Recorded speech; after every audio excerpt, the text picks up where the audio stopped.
तर मुंबई महानगरपालिकेचा हा निकाल आपण या ठिकाणी पाहतोय। तर 225 जागांचे निकाल हाती आलेत, 2 जागांचे निकाल अद्याप बाकी आहेत। निवडणूक आयोगाकडून हे जाहीर केले जात आहे। पोलिसांना निवडणूक रात्रंदिवस काम करून फक्त पोलिसांना 500 रुपये मानधन दिल्यामुळे नाराजी व्यक्त करण्यात आली आहे। पोलिसांनी मानधन शासनाला परत करण्यास सुरुवात केली आहे। पोलीस कर्मचारी विलास मुंडेंनी शासनाला मानधन परत पाठवलं आहे। 24 तास या ठिकाणी ड्यूटी करून अर्थात 72 तास ड्यूटी करून सुद्धा 500 रुपये मानधन या ठिकाणी दिले जाते। त्यामुळे पोलिसांनी नाराजी व्यक्त केली आहे।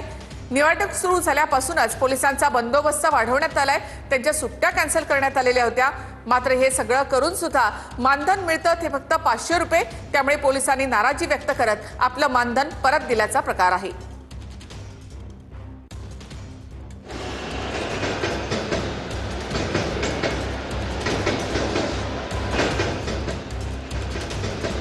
तर मुंबईचा निकाल आपण या ठिकाणी पाहतो। मुंबईमध्ये प्रभाग 181 मधून ठाकरेंचे उमेदवार विजयी झालेले आहेत। मुंबईमध्ये आता केवळ एका जागेचा निकाल बाकी आहे।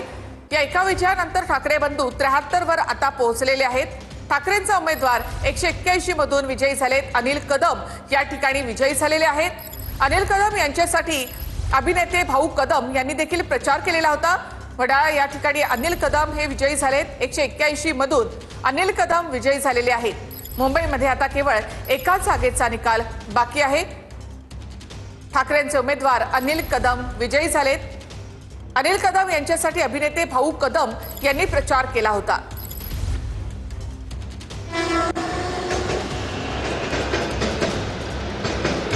तर आपण या ठिकाणी आकडे पाहूयात। भाजप आणि शिंदे युतीला मुंबईमध्ये 116 जागा मिळालेल्या आहेत। भाजप 88, शिवसेना 28, मनसे 6, उद्धव ठाकरे यांची शिवसेना 67, काँग्रेस आणि वंचित 24 जागांवर, तर इतरांना 10 जागा या ठिकाणी मिळालेल्या आहेत।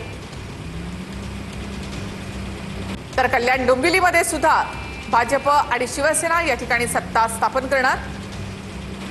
कल्याण डोंबिवलीमध्ये भाजपला 50 तर शिवसेनेला 53 जागा या ठिकाणी मिळालेल्या आहेत। ठाण्यामध्ये आपण पाहिलं तर शिंदेंनी आपला गड राखला आणि 55 जागा त्यांना मिळाल्यात। भाजपला 25, ठाकरेंना 1 आणि शरद पवारांना इथे 11 जागा मिळालेल्या आहेत। तर काँग्रेसला इथे खातं देखील उघडता आलं नाही। नाशिकमध्ये भाजपनं 1 हाती सत्ता या ठिकाणी आणली। 72 नगरसेवक त्यांचे निवडून आले।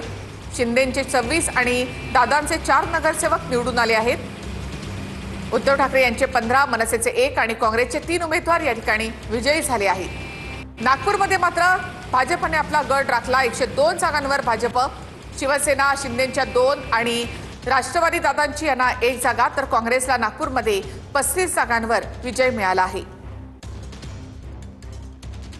लातूरमध्ये मात्र काँग्रेसनं कमाल केली। तर मुंबईमध्ये प्रभाग 181 मधून